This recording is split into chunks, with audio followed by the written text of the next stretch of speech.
Hi, I'm Assemblywoman Shannon Grove, and I can tell you that I've been in Sacramento for just over a year, and we waste a tremendous amount of time and taxpayer dollars. We legislate font size, sippy cups, babysitters. We release felons into the local communities. We cut schools' dollars and funding education, and we defer payments to them, and we call it a savings. We've got a perpetual debt. We're last in business-friendly states. We have crumbling roads and infrastructure, and our education system is at the very bottom. It's time for this state to return back to a part-time legislature status like it was in 1967. The bottom line is that we waste so much time up there as legislators, it's not worth it to the taxpayer to continue to pay us on a full-time basis. So I'm introducing a ballot measure in 2012 that has 4 key points. 1, limit the time to a maximum of 90 days. 2, limit their pay to $18,000 a year instead of $95,000 to $150,000. 3, give the citizens of California a 2-year balanced budget.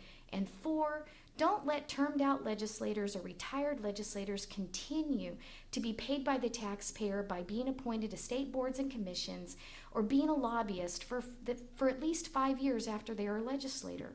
The bottom line is that we need to live under the rules that we create. And you know, I can't think of a better champion to chair the citizen legislature for 2012 than a man that is the son of one of the greatest leaders of our history. The son of a man that, bottom line, is one of the greatest presidents of our time. He promoted freedoms and limited government. Please let me introduce you to the son of President Ronald Reagan, the 2012 Citizen Legislature Chairman, Michael Reagan. Thank you very much. Thank you. You know, you left out the train for $100 billion. Oh, I did. Oh, that one there. You left out the train for $100 billion.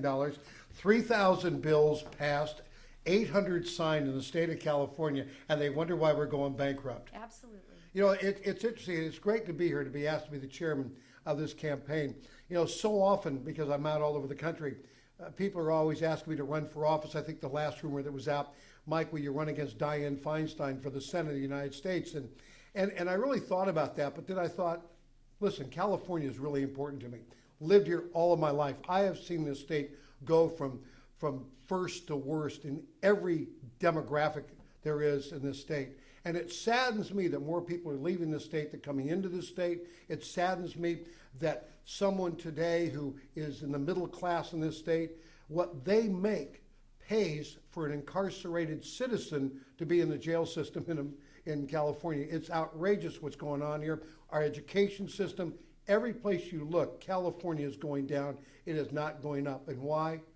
These people in Sacramento are spending too much time there passing legislation that stops the business community from growing this state and stops people from, in fact, wanting to, in fact, live in the state of California, even with the weather. So when I was asked to do this, I said, this is where I want to be. Forget Washington, D.C., forget the Senate.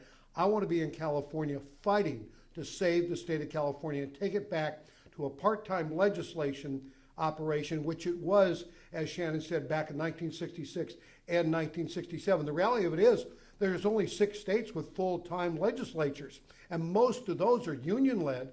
Most of those are bankrupt themselves, like the state of California, and maybe we'll lead the way for those other states to say, you know, if California can do it, maybe we need to be doing it also. That's why I'm chairing this effort. I want to get it back to a part-time legislation, and that's what we're going to do. And we need the help, of course, of all the Californians to do this. It's no longer asking your representative to do something for you. It's time to take back our states. It's time for the citizens of the state to do something. We've tried everything, it hasn't worked. So now, make it part-time. By the way, in Texas, I was with the Lieutenant Governor, Dewhurst, just a few weeks ago, speaking in Texas at an event. And I asked the Lieutenant Governor, who's really the most important person in Texas, because that's the person who runs the state legislature, I said to him, I said, so what do they pay you, a part-time legislator in the state of Texas, for the work that you do? And they meet for about 6 months every other year. And he said they pay us $600 a month. $600 a month. Texas is taking the jobs away from California. They're growing jobs, they're growing business, they're growing industry. Why? Part-time legislation and legislature, and guess what they have to do? When they pass a law, They have to go back and live under the law that they in fact passed. Do you think people are going to pass laws on themselves? They're going to stop them from doing business? I don't think so. They're not doing it in Texas, and we don't want them to do it here in California any longer. We want them to live under the bills that they pass. We can do it by people going out today and signing the petition to put this on the ballot. We put this on the ballot, it will pass in November. The governor of the state has another ballot measure. He wants to raise your taxes. This ballot measure wants to, in fact, simplify Sacramento and make Sacramento smaller, not bigger. It is a Reagan-Brown fight, and this Reagan plans to beat Brown one more time.